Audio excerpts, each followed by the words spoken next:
मंगलमय मंगलकरण वीतराग विज्ञान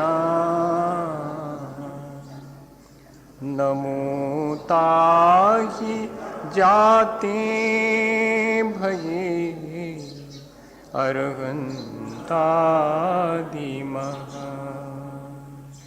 जो विद्यादि सागर सुधी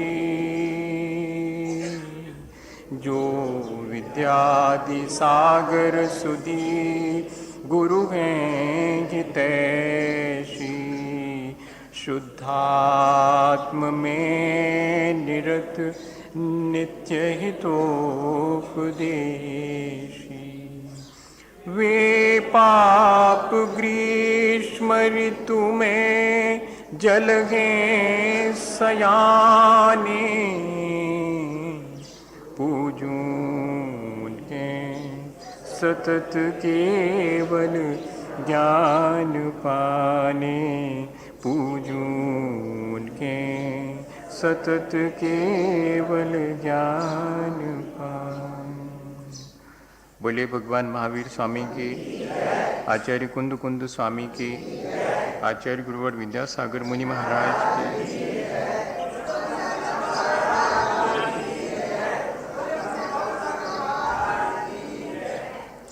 हम सभी लोग अपने जीवन को अच्छा बनाने के लिए रोज़ विचार करते हैं और जिससे जितना बनता है उतना उन विचारों के अनुरूप प्रयत्न भी करते हैं। हमारे जीवन को हम उतना अच्छा बनाना चाहते हैं जितना कि तीर्थंकर ने अपने जीवन को अच्छा बनाया है। तीर्थंकर वे कहलाते हैं जो तीर्थ यानी धर्म का प्रवर्तन करते हैं। और तीर्थंकर बनना आसान नहीं है। तीर्थंकर वे ही बनते हैं जो अपने जीवन में या तो पूर्व जीवन में या कि उसी जीवन में, भरत और ऐरावत क्षेत्र में जो तीर्थंकर होते हैं वे तो अपने पूर्व जीवन में प्राणी मात्र के कल्याण की भावना, दर्शन विशुद्धि आदि षोडश कारण भावनाओं के साथ में जब किसी केवली शुद्ध केवली के पाद मूल में निरंतर साधना करते हैं तब उनको ये तीर्थंकर प्रकृति प्राप्त होती है। विदेह क्षेत्र में उसी जीवन में भी इस तरह की भावना भा करके और अपने जीवन को इतना ऊंचा और आदर्शमय बना सकते हैं। हम उन्हीं तीर्थंकर के जैसा अपने जीवन को अच्छा बनाना चाहते हैं। वे सारे धर्म का नेतृत्व करते हैं और एक नेतृत्व करने वाले के भीतर जितनी क्वालिटी होना चाहिए वो सारी क्वालिटी हमारे भीतर यदि आ जाती हैं तो हम उतनी ऊंचाई को प्राप्त कर सकते हैं। महाजना एन गता स पंथा, मार्ग वही चलना जिस पर महापुरुष चलते हैं। श्रेष्ठ मार्ग वही माना जाता है और उसी पर चल कर के हम और अपने जीवन को ऊंचा उठा सकते हैं। ये बात हमने पिछले दिनों समझी और हम उसी रास्ते पर चलना चाहते हैं जिस रास्ते से महापुरुष गए हैं और उन्होंने स्वयं के जीवन को अच्छा बनाया है। उसके लिए बहुत ज़रूरी है कि हम सह अस्तित्व, सहानुभूति या समानुभूति इसकी साधना करें। प्राणी मात्र के भीतर यदि हमारे भीतर ऐसी आत्मदृष्टि उत्पन्न हो जाए कि प्राणी मात्र के भीतर हमारे जैसी ही आत्मा है, तब फिर हम क्या विचार करेंगे? हम यही विचार करेंगे कि हम अपनी आत्मा को भी परमात्मा अवस्था तक ऊंचा उठाएं और प्राणी मात्र भी जो आत्म तत्व से युक्त है वो भी अपनी आत्मा को परमात्मा तक की ऊंचाई पर पहुंचाए। ये कहलाती है समानुभूति, एम्पैथी। सिंपैथी तो बहुत सामान्य और बहुत सांसारिक भी हो सकती है, लेकिन एम्पैथी में हम ठीक अपने ही जैसा और दूसरे को या उसकी जगह पर अपने को रख करके जब विचार करते हैं, किसी के साथ खड़े हो जाना उसके सुख दुख में, वो सहानुभूति कहलाती है। साथ में खड़े हो गए लेकिन उसके दुख को अपने दुख जैसा फील करना चींटी पर पैर रखने पर उसे होने वाले दुख को अपने भीतर ठीक वैसा ही महसूस करना जैसे चींटी पर पैर रखे जाने पर चींटी को दुख का एहसास होता है, ये एम्पैथी कहलाएगी। ये चीज कैसे डेवलप होगी हमारे भीतर? ऐसा तो नहीं है कि नहीं हो सकती, होती तो है। महापुरुषों के भीतर यही बात कैसे आती होगी, हमने इस बात को पिछले दिनों बहुत आसानी से समझने की कोशिश की थी कि जैसा आत्म तत्व हमारा है वैसा ही प्राणी मात्र के भीतर है।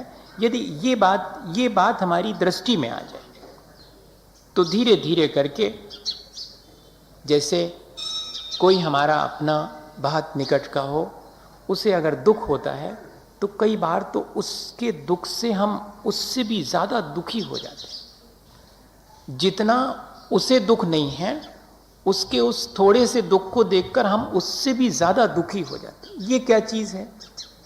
हालांकि ये मोहजन्य है, लेकिन क्या ऐसा ही मोह से रहित अवस्था में आत्मदृष्टि प्राप्त हो जाने पर भी संभव है क्या? तो आचार्य भगवंत तो कहते हैं कि हाँ, ऐसा संभव है। जब प्राणी मात्र का दुख अपने दुख से भी ज्यादा मालूम पड़ने लगे, कैसे प्राणी मात्र इस दुख से दूर हो और उस प्राणी मात्र में मैं स्वयं भी शामिल हूं, इस तरह की भावना हमारे भीतर आवे तो फिर हमारा जीवन और उतनी ऊंचाई तक पहुंच सकता है। हमारे भीतर जब आत्म दृष्टि आती है तब प्राणी मात्र के प्रति हमारे मन में नम्रता का और विनय का भाव भी आ जाता है। विनय संपन्नता उस दृष्टि की निर्मलता का ही परिणाम है। और इतना ही नहीं, फिर हमारे भीतर जब प्राणी मात्र के भीतर आत्म तत्व है तो उसके घात करने का या उसके प्रति दुर्व्यवहार करने का कोई भी भाव शेष नहीं रहेगा। फिर हमारे भीतर जो दूसरे के प्रति मिथ्या प्रवृत्ति है, जिसे हम पाप कहते हैं, उससे हम अपने आप बचना शुरू कर देंगे। यदि सबके भीतर आत्म तत्व दिखाई देने लगे तो बताइए कौन किसको मारने का मिथ्या प्रयास करेगा, कौन किसके साथ झूठ बोलेगा, कौन किसकी चीज हड़पेगा, कौन किसके साथ दुर्व्यवहार करेगा। सारी चीजें ऑटोमेटिकली हमारे भीतर से अपने आप निकल जाती हैं। और हमारे भीतर क्या चीज आती है? उन व्रतों के, जिन व्रतों के पालन से कोई महापुरुष बनता है, उन व्रतों के पालन करने की भावना हमारे भीतर उत्पन्न होती है। कल तक पाप करने की भावना आती थी, आज जो है उन पापों से बचने की ही नहीं, अपने जीवन को संयमित अनुशासित बनाने की भावना हमारे भीतर आ जाती है। जिन कषायों से कल तक बचना मुश्किल था, आज उन कषायों को करना मुश्किल हो जाए। चेतना की इतनी परिष्कृत अवस्था, टू बी ऑन सेल्फ, अपने आप में हम इतने गहरे लीन हो जाएं, जब आत्म तत्व दिखाई देने लगता है, जब आत्म दृष्टि आ जाती, तो ये सारी चीजें शामिल अपने आप आती हैं। ये कसौटी है। हम अपने भीतर रोज झांक के देखेंगे कि क्या ऐसा अपने भीतर हो रहा है। यदि हो रहा है तो इसका मतलब है कि आत्मदृष्टि आ गई है। अब दूसरे से कुछ भी कहने का मन नहीं होता, भला बुरा, बस इतना ही अच्छा लगता है कि दूसरा भी अपना कल्याण करे, उसके कल्याण में मैं निमित्त बन सकूं तो ठीक है, अन्यथा वो मुझे अपने कल्याण में निमित्त बनाए तो बनने में कोई दिक्कत नहीं। बस इतना ही अहंकार और ममकार सब समाप्त हो जाते हैं। कषायें विलीन होना शुरू होती हैं। जैसे ही आत्मदृष्टि आती है, उसी का नाम शील है और पापों से बचने का नाम व्रत है। और इन दोनों के पालन में, कषाय से बचने में अत्यंत उत्साह और व्रतों के पालन करने में अत्यंत उत्साह जिस दिन हमारे भीतर आ जावे, तो समझना कि सुशीलता या कि शील व्रतेषु अनतिचार नाम की भावना अब हमारे भीतर शुरू हो गई।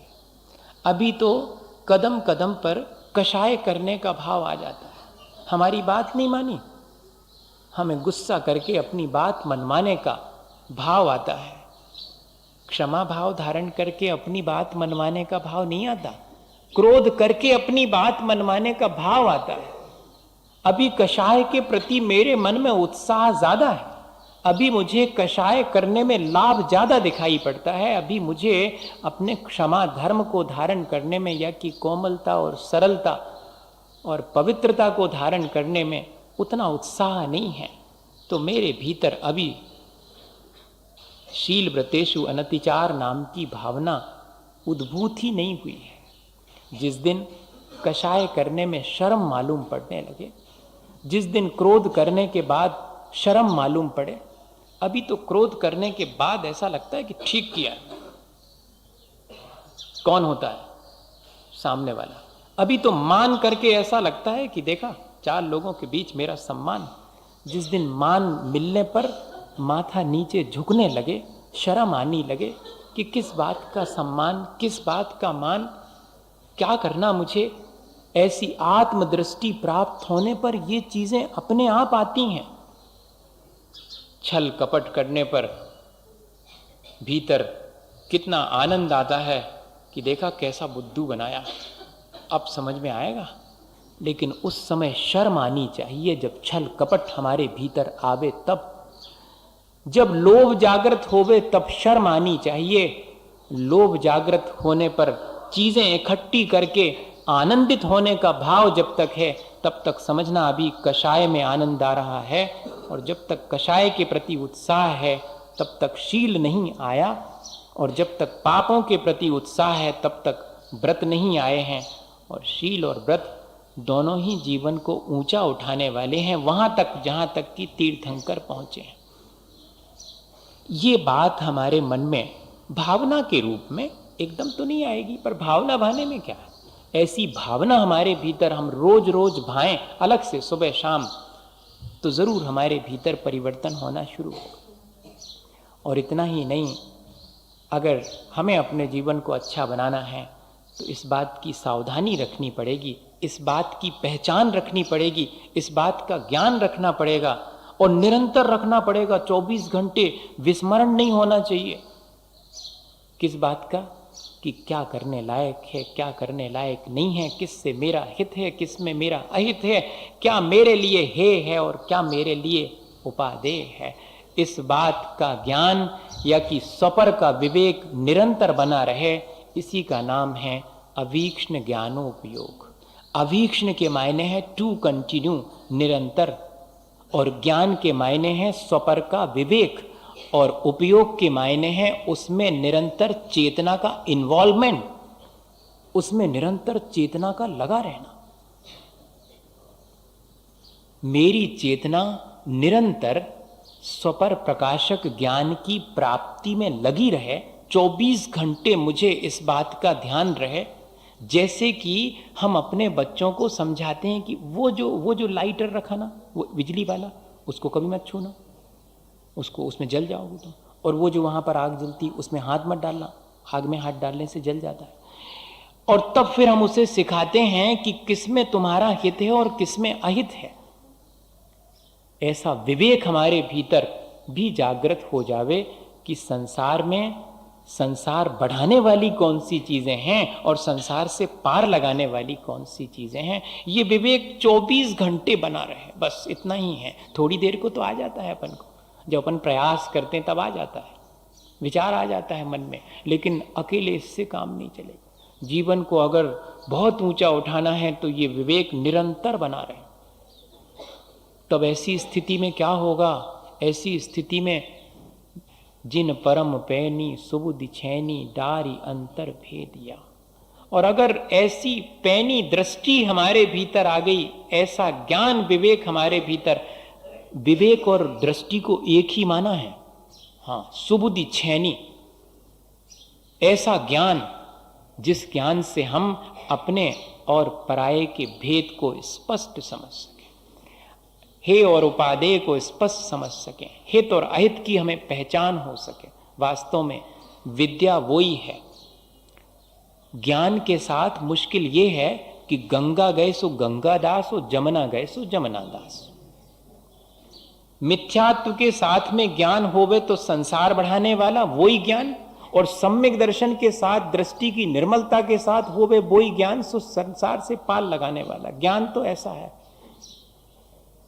ज्ञान तो हर जीव के पास में है, लेकिन पहचान और विवेक ये कौन देता है? ये दृष्टि देती है। अगर हमारे अंदर आत्मदृष्टि है तो हमारा ज्ञान हमारे कल्याण का होगा, और हमारे अंदर भौतिक दृष्टि है, नेचर ऑफ प्लेजेंट, अगर स्वभाव ही ऐसा है कि सुख मिलना चाहिए, अम्यूजमेंट, एंटरटेन, अगर ये दृष्टिकोण है, सिर्फ एंजॉय करना है लाइफ को, सिर्फ पांचों इंद्रिय और मन के विषयों को एंजॉय करना है, अगर ये दृष्टिकोण है तो मानिएगा वो सारा ज्ञान संसार बढ़ाने वाला है। और आज ऐसे ज्ञान का प्रचलन बहुत है। ऐसे ज्ञान को अविद्या कहा है, ऐसे ज्ञान को शिक्षा कहा है, एजुकेशन कहा है, ऐसे ज्ञान को नॉलेज नहीं कहा। और नोइंग एटीट्यूड तो कहा ही नहीं है। नॉलेज से भी बड़ा है नोइंग एटीट्यूड, और बहुत छोटी है एजुकेशन, चाहे कितने ही हाई एजुकेशन हो। इंटेलेक्चुअल हो जाना, आईक्यू बढ़ जाना, हाईली एजुकेटेड हो जाना, ये सब चीज़ें भौतिक ज्ञान पर लागू होती हैं, जो हमें कुतर्क और अविनय सिखाती हैं। आज की इसीलिए एजुकेशन एक्चुअली तो शासती इससे बना था शब्द शिक्षा, जो हमें अनुशासित करे, लेकिन आज वो शिक्षा अनुशासित ना करके और हमें इलॉजिक और इररिस्पेक्ट, ये दोनों चीजें सिखा रही है। गौर से देखें अगर। और विद्या वो है जो हमें आत्मज्ञान सिखाती है, विनयवान बनाती है, और जो भी चीज हम करेंगे बुद्धि के साथ करेंगे, तर्क संगत करेंगे, ये सिखाती है विद्या। इसमें मेरा अहित है तो मैं नहीं करूंगा, यही तो लॉजिकल बात है, और इसमें मेरा हित है इसलिए मैं करूंगा, यही तो लॉजिकल बात है। और कौन सी तर्क संगत बात होती है? तर्क संगत बात यही है कि मेरा जिसमें हित है वो मैं करता हूं, मेरा जिसमें हित नहीं है वो मैं नहीं करूंगा। इस तरह यदि हम आत्मज्ञान की तरफ निरंतर बढ़ते हैं और आत्मज्ञान को पाने की भावना बढ़ाते हैं, तब फिर हमारा जीवन अच्छा बनेगा। आत्मज्ञान क्या सिखाता है, अब ये देख लें अपन, कैसे हम पहचानें कि हमको यह आत्मज्ञान हो गया है। आचार्य भगवंतों ने बड़ी कृपा की है अपन पर, सारी बातें ऐसे बता दी हैं कि जैसे कोई व्यक्ति उन सब का अनुभव करके गुजरता है और किसी और को एक एक चीज़ बताता है। उन्होंने अपने जीवन की अनुभूति को हमें बता दिया।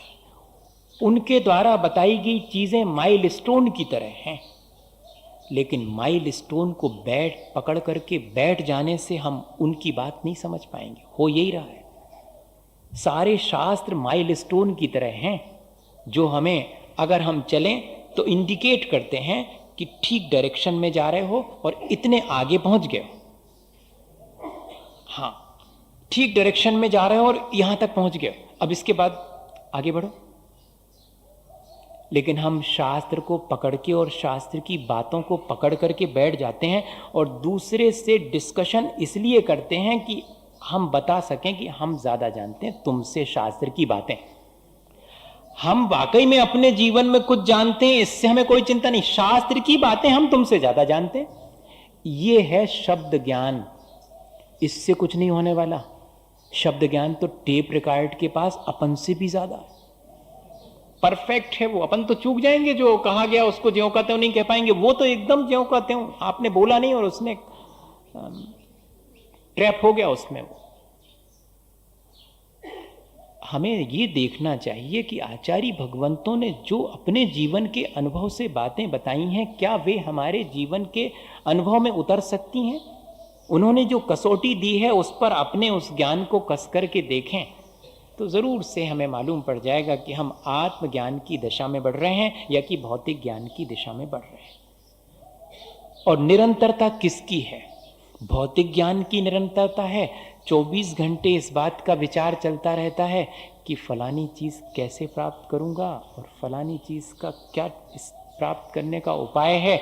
24 घंटे यही चलता रहता। वो जो मार्केट में मैं देख के आया हूँ सामान, वो कैसे मेरे घर आएगा, और वो जो दूसरे के घर आई है कार, वो कब मेरे घर आएगी, इस तरह का ज्ञान, इस तरह का विचार तो हमारे 24 घंटे चलता है। लेकिन किस तरह मैं इस संसार से बचूंगा? कल मैंने क्रोध कर लिया था, आज दिन भर इस बात का विचार कर रहा हूं कि क्रोध से बचूं कैसे। आज 24 घंटे इस विचार में मेरे गुजर गए हैं। कल मेरे भीतर लोभ जागृत हुआ था, आज 24 घंटे इस बात के विचार में सुबह से उठा हूं रात सोने तक। ये लोभ मेरे अंदर जागृत क्यों होता है? ये विचार अगर चलना शुरू हो जाए, ये कषाएं मेरे अंदर क्यों आती हैं, ये पाप मेरे अंदर क्यों आते हैं, ये विचार अगर 24 घंटे चले तो इसी का नाम तो अवीक्ष्ण ज्ञानोपयोग है और कोई बहुत बड़ी चीज नहीं। शास्त्र में लिखी हुई बातों को दोहरा लेने का नाम अवीक्ष्ण ज्ञानोपयोग नहीं है। जीवन में घटित होने वाली चीजों को कल मैं उपाय करके हटा दूंगा, इन सब चीजों को, वो है अवीक्ष्ण ज्ञानोपयोग। मेरे भीतर अब धीरे धीरे विवेक जागृत होता चला जा रहा है, जिससे जो जो शास्त्र में लिखा है वो सब मैं अपने जीवन में झांक के देखता हूं, और जहां मुझे लगता है कि ये ठीक नहीं उसको हटाता हूं और निरंतर विचार करता हूं हटाने का। नहीं हटा पाता हूं तो विचार तो करता हूं, इसमें क्या है, 24 घंटे उसी का विचार चल रहा है। इसीलिए धवला जी में आचार्य वीरसेन स्वामी ने लिखा कि जो ऐसे निरंतर आत्मज्ञान का अभ्यास करता है वो आगामी जीवन में केवल ज्ञान की प्राप्ति करता है। इतनी बड़ी बात लिखी है। जो निरंतर किताब के पन्ने पलटता रहता 24 घंटे, वो केवल ज्ञान प्राप्त कर लेगा, ऐसा नहीं लिखा। ऐसा लिख देना था, अपन तो रख लेते खूब सारी किताबें। विनोबा ने तो ये लिखा है कि जिसके पास जितनी किताबें देखो तो वो उतना ज्ञानवान, जबकि होना ये चाहिए कि जिसके पास जितनी किताबें उतना अज्ञानी। तब तो चाहिए इतनी किताबें, कछु नहीं जाना तब तो किताबें चाहिए, जाना चाहते तो किताबों की क्या जरूरत पड़ती। लेकिन इसका मतलब ये नहीं है कि अपन किताबें अलग कर दें वो हो जाए ज्ञानी। न किताबें रखने से कोई ज्ञानी होता, न किताबें हटा देने से कोई ज्ञानी हो जाता। जो किताब में लिखा हुआ है वो जीवन में आ जाता है तो कोई भी ज्ञानी हो जाता। क्राइटेरिया नहीं है किताब, शास्त्र क्राइटेरिया नहीं, शास्त्र ज्ञान क्राइटेरिया नहीं है। शास्त्र ज्ञान कितना जीवन में उतर गया है और उसकी निरंतरता, उसकी कंटिन्यूटी कितनी है। एक क्षण को हमें विचार आया नहीं, एक क्षण के विचार से काम नहीं चलेगा। अवीक्ष्ण लिखा हुआ है, निरंतर उसी का विचार चल रहा है। जैसे निरंतर संसार बढ़ाने का विचार हमारे अंदर चलता रहता है, ऐसे ही निरंतर संसार कैसे घटेगा, इस तरह का विवेक मेरे भीतर आ जावे, इसका उपाय है। कसौटी कौन सी दी है आचार्य भगवंतों ने कि पहचाने कि अवीक्ष्ण ज्ञानोपयोग हो गया, आत्मज्ञान हो गया। कहते अज्ञान हानिर उपेक्षा परस्पर प्रीति जायते इति ज्ञानस्य फलम। उसका फल देख लो, जीवन में फल दिखाई पड़ जाएगा। अगर बीज आपको नहीं मालूम है कि किस चीज का बोया है, इनोसेंटली बोया है और बहुत इग्नोरेंस अज्ञानता के साथ बोया है, तब भी कोई बात नहीं। उसका जब पेड़ उगेगा और उसमें फल लगेंगे तो मालूम पड़ जाएगा कि अरे बीज इस बात का था। ठीक इसी तरह से आत्मज्ञान हो गया है तो अज्ञान हटना चाहिए। और दूसरी चीज उपेक्षा, यानी राग द्वेष की कमी होनी चाहिए। और तीसरी चीज परस्पर प्रीति जायते, प्राणी मात्र के प्रति प्रेम का भाव उमड़ना चाहिए। ये कसौटी है आत्मज्ञान की। और भौतिक ज्ञान की परस्पर कंपटीशन जायते। हाँ, भौतिक ज्ञान के मायने क्या, दूसरे से आगे बढ़ूं, और आत्मज्ञान के मायने क्या, सबको साथ लेके चलूं, सबको चलना है, वहीं पहुंचना है, वहां ऊंचाई तक, क्योंकि सबके भीतर वही आत्मद्रव्य है। इसलिए ये तीन चीजें हमारे ध्यान में रहें। या कि और भी आचार्य भगवंतों ने लिखा अरहंते सुभक्ति दंशनेन सुविसिद्धम और सीलम विषय विरागो नानम पुन केरिसम भणिदम। अरहंत भगवान के प्रति श्रद्धा हो जाए, अपने आत्म कल्याण का विचार जागृत हो जाए और विषयों से विरक्ति हो जाए, अरे इससे ज्यादा और कौन से ज्ञान की बात आप करना चाहिए। मेरे भीतर ऐसा विवेक जागृत हो गया कि अरहंत भगवान के गुणों का चिंतन करना चाहिए और निरंतर जो है अपने आत्मा के कल्याण का विचार करना चाहिए और विषय कषायों से निरंतर मुझे बसते रहना चाहिए। हो गया मुझे ज्ञान। इतना बड़ा आचार्य भगवंतों ने डिक्लेरेशन कर दिया कि बस जान लो, अगर ये तीन चीजें तुम्हारे जीवन में आ गई हैं तो जान लो कि हो गया ज्ञान। इस तरह यदि हम चाहें तो अपने जीवन में इस अवीक्षण ज्ञानोपयोग के माध्यम से अपने जीवन को अच्छा बना सकते हैं। शास्त्र ज्ञान तो अपन को बहुत है, लेकिन एक घटना नहीं आती है।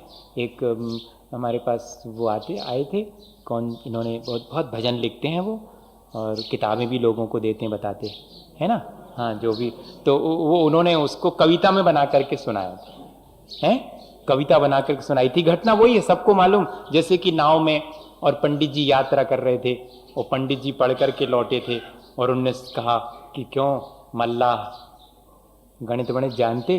कहते भगवान बिल्कुल नहीं जानते। कहते 4 आना गई जिंदगी। और भी उनने संस्कृत पूछी, संस्कृत जानते? कहते नहीं जानते। तो 8 आना जिंदगी गई। और भी उनने शास्त्र की बातें पूछी कि ये मालूम? कहते नहीं। तो कहते 12 आना गई। और उतने में आ गया तूफान। सो फिर नाविक ने पूछी कि पंडित जी तैरवो जानत? कहले नहीं। तो कहले 16 आना गई।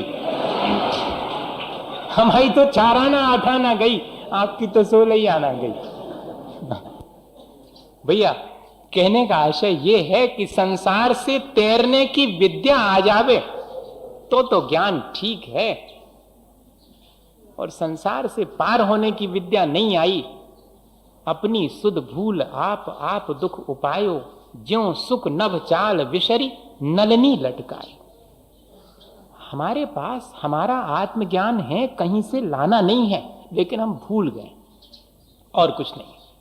हमें याद दिलाने के लिए तीर्थंकर आते हैं, हमें उठा देते हैं, झचकोर देते हैं, लेकिन क्या करें, हमारी आदत इतनी हो गई है कि उनके जाने के बाद फिर सो जाते हैं। हमें बार बार उनकी वाणी का अभ्यास करते रहना चाहिए। जो जिन वाणी है उसका निरंतर अभ्यास भी करना चाहिए, जिससे हमारा आत्मज्ञान बढ़े। ऐसा नहीं समझना कि अपने आप आत्मज्ञान आ जाएगा। आत्मज्ञान जिनवाणी के निरंतर अभ्यास से आएगा। सो जिनवाणी का निरंतर अभ्यास भी अवीक्षण ज्ञानोपयोग में निमित्त है, इसलिए वह भी नहीं भूलना, लेकिन उसे ही सब कुछ नहीं मान लेना। उसके बाद एक कदम आगे बढ़ करके अपने जीवन में जैसा जिनवाणी में लिखा है वैसा ही अनुभव करने के लिए भी प्रयत्न करना। तब हमारा जीवन अवश्य उसके माध्यम से और ऊंचा उठेगा। मुख्य बात इतनी ही है। हम इसके लिए अलग अलग ढंग से जैसे अपन के समझ में आए वैसा समझ सकते हैं। हम लोग शरीर के स्तर पर जीते हैं, मन के स्तर पर जीते हैं, और एक स्तर और है जिसकी हमें अभी तक खबर नहीं है, वो है चेतना की ऊंचाई। कभी कभी हमारी चेतना, हमारी अंतरात्मा कई बातों के लिए गवाह नहीं देती, तो हम उन बातों को नहीं करते हैं। वास्तव में वही चेतना का स्तर है। वैसे तो शरीर जिस चीज़ को चाहता है और इंद्रियां जिस चीज़ को और मन जिस चीज़ को चाहता है, हम वही ज्ञान हासिल करते हैं और उन्हीं चीज़ों को करते चले जाते हैं। हमारे अंदर नीर क्षीर विवेक हंस के समान कैसे आवे, इस बात के लिए ही अवीक्षण ज्ञानोपयोग है। वास्तव में आत्मज्ञान हमें नीर क्षीर विवेक सिखा देता है, जैसे कि हंस को नीर क्षीर विवेक होता है।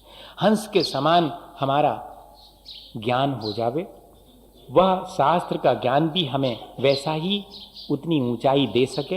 हंस जमीन पर भी उतना ही बढ़िया चाल चलता है, पानी में भी उतना ही बढ़िया चाल चलता है, और आकाश में उड़े तो सबसे श्रेष्ठ प्रशस्त व्यायो गति नाम कर्म का उदय है। वो तीनों जगहों पर बढ़िया ढंग से चलता है। और हम इंद्रिय और शरीर के स्तर पर तो अच्छे से चल लेते हैं, मन के स्तर पर भी चल लेते हैं, चेतना के स्तर पर नहीं चल पाते। ये शरीर जमीन पर चलने जैसा है, और मन के स्तर पर चलना पानी में चलने जैसा है, और चेतना के स्तर पर चलना ये तो आकाश में ऊंचाई पर उड़ने जैसा है। क्या हम इस तरह का विवेक या इस तरह का आत्मज्ञान हासिल करें कि जमीन पर भी ठीक से चल सकें? मतलब शरीर में भी रह कर के शरीर से अलिप्त हो सकें? क्या ऐसा ज्ञान हो सकता है? मन की ना माने, बल्कि मन को अपने अनुसार अपने आत्म विकास में लगा देवें और अपनी चेतना को निरंतर परिष्कृत करें और ऊंचाई को छूने का प्रयास करें, तो ऐसा नीर क्षीर विवेक हमारे पास भी है। वरना हम अपने आप के इस ज्ञान को भूलकर वैसी ही दशा होगी जैसे कि तोते की होती है।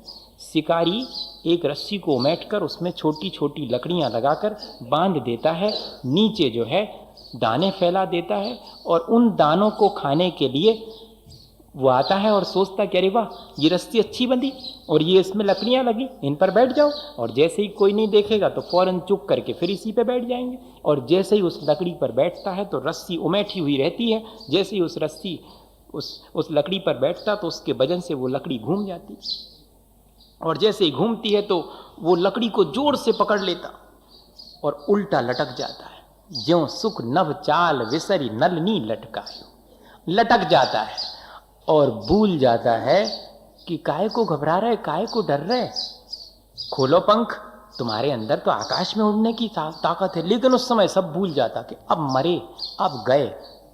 इतने से नीचे गिरे और नीचे दिख जाती उसको बिल्ली। तब तो फिर उसके प्राण वहीं के वहीं लटके लटके ही निकल जाते हैं। अपन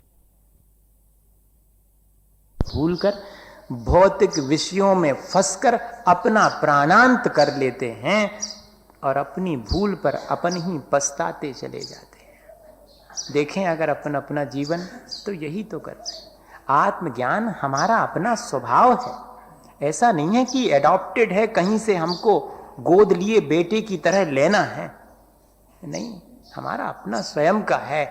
लेकिन क्या करें, हम अपने संस्कारवश, अपने इंद्रिय और मन के विषयों की आसक्ति बस और अपने आत्मज्ञान को भूले हैं। हमें जिनवाणी का निरंतर अभ्यास करके और आत्मज्ञान हासिल करके निरंतर स्वपर विवेक की भावना अपने भीतर उत्पन्न करनी चाहिए, जिससे कि हमारा जीवन अच्छा बने। अहम ब्रह्मास्मि कहना बहुत आसान है, शुद्धोहम बुद्धोहम निरंजनोहम, यह मेरा स्वभाव है, यह जानना आसान है। लेकिन इसकी प्राप्ति के लिए निरंतर प्रयत्न करना, इसका नाम अभीष्ट ज्ञानोपयोग है। मैं शुद्ध बुद्ध निरंजन स्वभाव वाला हूँ, ये जिनवाणी ने मुझे बता दिया। अब मेरा काम आगे का और रह गया। ये तो जिनवाणी माँ ने मुझे बता दिया, अब मेरा आगे का काम है कि अहम ब्रह्मास्मि, मैं ब्रह्म स्वरूप हूँ, परमात्मा स्वरूप हूँ, तो मैं उस तरफ आगे कदम बढ़ाऊँ। ऐसा ना हो कि मैं सिर्फ ज्ञानी कहलाने की चेष्टा करूँ और मेरे भीतर अज्ञानता भरी रहे। एक उदाहरण है बस, और फिर अपन अपनी बात को यहीं पर विराम देंगे, फिर आगे बढ़ाएंगे। उपनिषद में या कि कहीं पर मैंने पढ़ा था कहानी, ऐसी कहानियाँ पढ़ते रहता हूँ। कई बार मुझे लगता है कि पता नहीं मुझे इस तरह की कहानी सुनानी चाहिए कि नहीं सुनाना चाहिए। मैं मिथ्या मत का प्रचार नहीं कर रहा हूँ। मुझे कई बार ऐसा लगने लगता है कि कोई को लगेगा कि क्या अपने यहाँ की कहानी नहीं आती आपको जो दुनिया भर की ला करके सुनाते हैं। हाँ, मतलब ऐसा लगने लगता है। मुझे प्रतिमान योग की घटनाएं बहुत कम आती हैं, वो मेरी अपनी कमी है। मैंने कई बार अभ्यास भी किया लेकिन नहीं हो पाता है वैसा। कोशिश मेरी अभी भी है निरंतर, जबकि 5-7 दफ़े पद्म पुराण पढ़ चुका हूँ सन 80 से अभी तक। पर वो घटनाएं ज्यों की त्यों याद नहीं रहती। वो बहुत लंबी लंबी घटनाएं हैं, उनमें से बहुत छोटा सा निकाल पाना। मैं क्लैरिफिकेशन दे रहा हूँ एक्चुअली, और कुछ नहीं, ताकि आप मुझे अच्छा ही समझते रहें, मतलब क्योंकि मैं हूँ गड़बड़ कर रहा हूँ। खैर, मैं कोशिश तो करता हूँ और भी आगे करते रहूँगा। पर अभी वो छोटी सी घटनाएं, कहीं से भी अच्छी चीज़ मिल जाती है तो लगता है कि इसको कोट करूँ।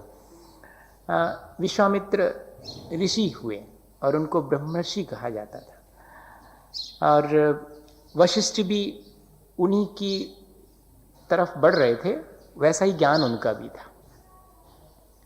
तो वशिष्ठ के मन में ये था कि मुझे भी लोग ब्रह्मर्षि कहें, और कोई कहे चाहे नहीं कहे, पर विश्वामित्र को तो अपनी पोस्ट छोड़ देना चाहिए। खुद ब्रह्मर्षि बने फिरते हैं, हमको दे दें वो पद, तो हम ब्रह्मर्षि हो जाएं और वो अब ऑर्डिनरी बन करके जिए। अब जिंदगी निकल गई उनको इस तरह। ऐसा उनसे भाव था और उनके प्रति उनके मन में बड़ा द्वेष पैदा हो गया। देखो, तो मुझे कई बार लगता है कि ज्ञान द्वेष क्यों पैदा करता है, जबकि ज्ञान को तो प्रीति उत्पन्न करने वाला होना चाहिए प्राणी मात्र के प्रति। लेकिन होता उल्टा है। आज जितना भी ज्ञान है वो द्वेष उत्पन्न करा रहा है दूसरे से, और इतना ही नहीं, तनाव उत्पन्न करवाता है। एक ज्ञानवान व्यक्ति भी उतने ही अपशब्द बोलता है जितना कि अज्ञानी बोलता है, उतने ही गाली गलौज करता है, उतने ही लड़ाई झगड़ा करता है। आश्चर्य होता है। तो इसके मायने हैं वो ज्ञान अच्छा ज्ञान नहीं है। वशिष्ठ को भी ज्ञान तो था, लेकिन वो ज्ञान उनके आत्म कल्याण करने वाला ना होने की वजह से अज्ञान ही था। और एक ही लालसा थी कि मुझे ब्रह्मर्षि कहें, लोग मुझे ज्ञानी माने। अगर ज्ञान हासिल करने वाले की एक ही लालसा हो कि लोग मुझे ज्ञानी माने, तो वो ज्ञान उसका आत्म कल्याण और दूसरे का कल्याण नहीं कर सकता। वह कल्याण ही करेगा, दूसरे का भी और अपने का भी। उन्होंने बहुत उपद्रव किया विश्वामित्र के जीवन में, उनके सारे पुत्रों को नष्ट कर दिया। एक दिन विश्वामित्र के नमक खत्म हो गया घर में, तो अरुंधति ने कहा कि नमक नहीं है। उन्होंने कहा जाओ वशिष्ठ के यहाँ से ले आओ। अरुंधति बोली कि वही वशिष्ठ जो आपसे शत्रुता रखते हैं, उनके घर मुझे नमक लेने भेज रहे, जिनने कि अपने बेटों को मार दिया। तो विश्वामित्र ने कहा कि तुम क्या समझती हो मैं वशिष्ठ से द्वेष करता हूं? मुझे तो वशिष्ठ से बहुत प्यार है, और अगर इतना ज्यादा मुझे प्यार ना होता तो मैं कभी का उसे ब्रह्मर्षि कह चुका होता। उसके प्रति मेरे मन में प्रेम होने की वजह से मैं जब तक उसे उस योग्य ना पालूंगा तब तक वैसा नहीं कह पाऊंगा। ये जो अपन दूसरे को झूठी उपाधि देते हैं, ये समझ लो कि दूसरे से अपना द्वेष भजा रहे अपन। अगर आपका किसी से वास्तव में प्रेम है, लगाव है, तो उसे फोकट की उपाधियों से बचाओगे आप। हां, और इसीलिए विश्वामित्र ने उन्हें कभी ब्रह्मर्षि नहीं कहा। उतनी ऊंचाई छू लो, अपने आप हमारे दिल से निकलने लगेगा कि आप ऐसे हो, फिर आपके साथ किसी भी उपाधि की आवश्यकता नहीं पड़ेगी। उपाधियां आपकी मोहताज हो जाएंगी, जिन उपाधियों के आज आप मोहताज हो रहे हो। ऐसा विश्वामित्र ने अरुंधति से कहा। लेकिन वशिष्ठ तो उस दिन इस पार उस पार का निर्णय करने आए थे, बाहर खड़े थे। जिस समय घर के भीतर ये चर्चा चल रही है विश्वामित्र की अरुंधति से कि मेरा तो बहुत अत्यंत प्रेम है, द्वेष नहीं है, इसलिए तो कहता हूं कि जाओ नमक ले आओ उनके घर से, मैं तो उसे कब का ब्रह्मर्षि कह दूं, वो हो तो जाए उतनी ऊंचाई का। और वशिष्ठ बाहर खड़े थे। विश्वामित्र मेरे प्रेम की वजह से मुझे ऐसा नहीं कह पाते, इतना प्रेम मेरे प्रति उनके मन में है। दरवाजे खोल करके भीतर आकर के साष्टांग विश्वामित्र के चरणों में गिर गए। जो कल तक वशिष्ठ विश्वामित्र से अकड़ते थे, आज उनके चरणों में गिरे। और लिखा यह है कि विश्वामित्र ने फौरन उठाकर गले से लगा के जोर से कहा कि ब्रह्मर्षि वशिष्ठ, तुम्हारा जीवन सार्थक हो गया। उस दिन पहली बार जो है उनके मुंह से निकला कि अब तुम्हारे भीतर अपने ज्ञान का अहंकार जाता रहा, यही तुम्हारे ज्ञान की उपलब्धि है। जिस दिन हमारे भीतर से ज्ञान का अहंकार हट जावे, प्राणी मात्र के प्रति करुणा का भाव आ जावे, और ये अज्ञान हट जावे कि मैं ज्ञानवान हूं, और दूसरे के प्रति राग द्वेष का भाव कम हो जाए, समझना अब अपने भीतर अभीक्ष्ण ज्ञानोपयोग की भावना उत्पन्न होने लगी है। हम सब ऐसे ही आत्मज्ञान के लिए हमेशा उत्सुक रहें, ऐसे आत्मज्ञान को पाने की भावना भाएं। और जब अपन को तीर्थंकर या केवली शुद्ध केवली का पाद मूल मिले, तब प्राणी मात्र के कल्याण की भावना से और ऐसे आत्मज्ञान को हासिल करने की भावना भाएंगे तो ज़रूर अपना जीवन ऊंचा बनेगा। इसी भावना के साथ बोलिए आचार्य गुरुवर विद्यासागर मुनि महाराज की।